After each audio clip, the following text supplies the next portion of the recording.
You arrive at Gordon Murray Automotive's latest creation, and here it is, the T.33.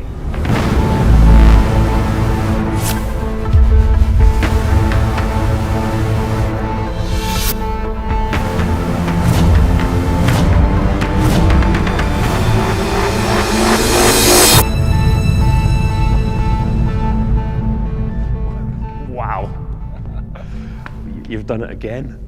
Yeah, what do you think? Well, I had purposely not seen this car in the flesh until right now, and it is stunning. It's beautiful, it's pretty, it's classic, it's mind-blowing. So what were your inspirations with it? Oh, definitely the 60s. So the 60s were the period that I grew up watching racing, and the sports cars, and the racing sports cars from that period was always my favorite, and still are my favorites. They're beautiful. It's not retro, it's just taking elements from that and putting it in a modern shape. It's absolutely beautiful, and every time I'm looking here, seeing that the light hitting different panels, I'm getting different shapes from it. You must be really proud of this. No, one. I think we all are, the whole team, and it's a pretty little thing, and hopefully it'll still look pretty in 20, 30 years' time. That's the plan. When you say little, give me some idea of the size, because it looks quite it's got a lot of presence. It looks quite a big car. Well, it's actually slightly longer than T50 by a few millimeters and the same width. So that puts us exactly Porsche Boxster footprint. Oh, I would have said it was a lot bigger than that. That's well done. Great packaging, well done. Yep. Kevin Richards and myself, my creative director, you know, in the beginning when we first announced the next car, people thought it might be just another version of T50, but actually it couldn't be more different. No, I mean, start was 2 seats, first of all. Yep. Completely different architecture, different chassis, different running gear. I mean, it really is, once again, a clean sheet of paper. Well, let's get into the details, because we love to do that. We'll start at the back.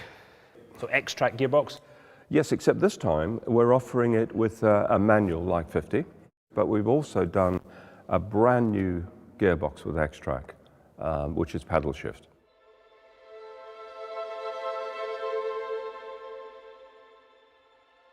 And once again, a very usable motor car. Yeah, that's what we've always promised people. So luggage in the front? Yes, it's 3 luggage compartments. It's so we've got a front compartment, which is fairly typical on a supercar, but then we've got 2 side compartments here, a bit like 50. They top load with the suitcases, but it's rear hinged and they open sideways like this, like the old-fashioned suicide doors. So. That would be dramatic outside the hotel, wouldn't it? Yes. Fantastic.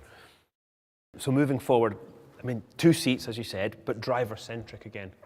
Absolutely. So everything driver-focused, secondary controls, primary controls, absolutely the same ethos as T50. And the same quality of switch gear and all that. We're not backing off at all. Anything we do will have engineering art.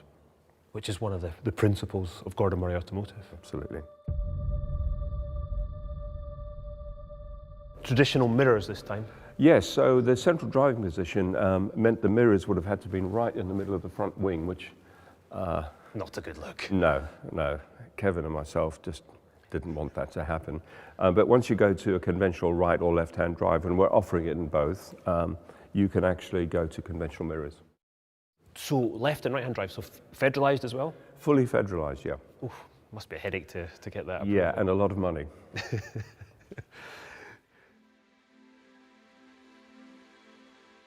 I love this crease. I love this crease line all the way down the front.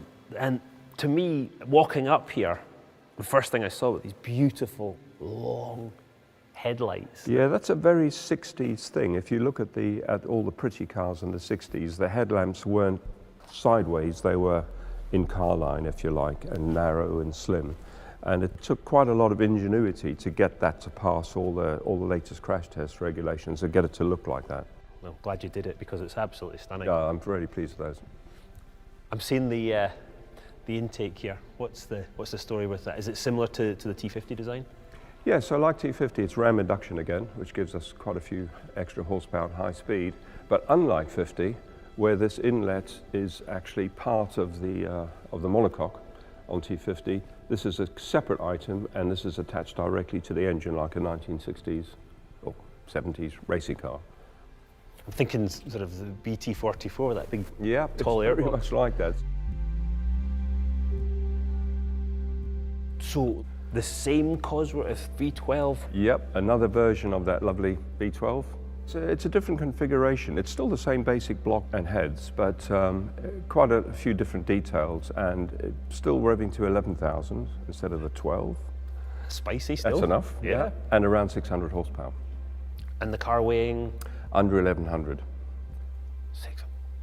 That'll get the job done. Indeed, yeah. So it's still a few hundred kilos ahead of the opposition.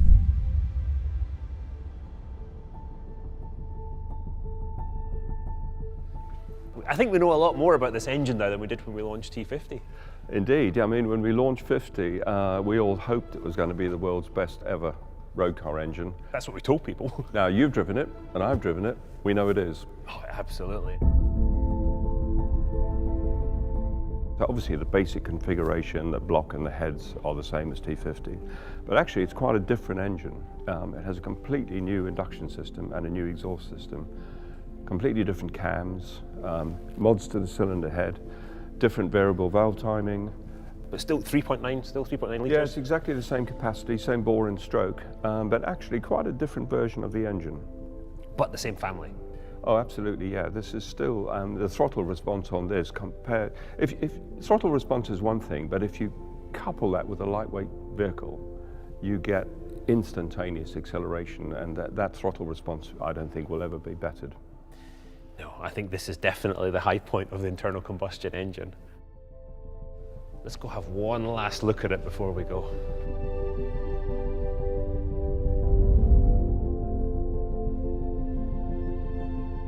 Talking about the family aspect of things, when you're making 100 cars at a time, you know all your customers, whether that's T.33 customers, T.50 customers, and they become, I guess, like family. It's so important to us, the family feel and the customer journey, and feeling part of it, and understanding not just the car, but what goes into the car. And we're finding already with T50 owners, they're really enjoying that experience. I really think you've nailed it. Absolutely beautiful. Well, for our last non-hybrid car, it had to be something really special. Mission accomplished. Yep. You still got the T50 here? I have. Can I get a lift? Yeah, but I'm driving.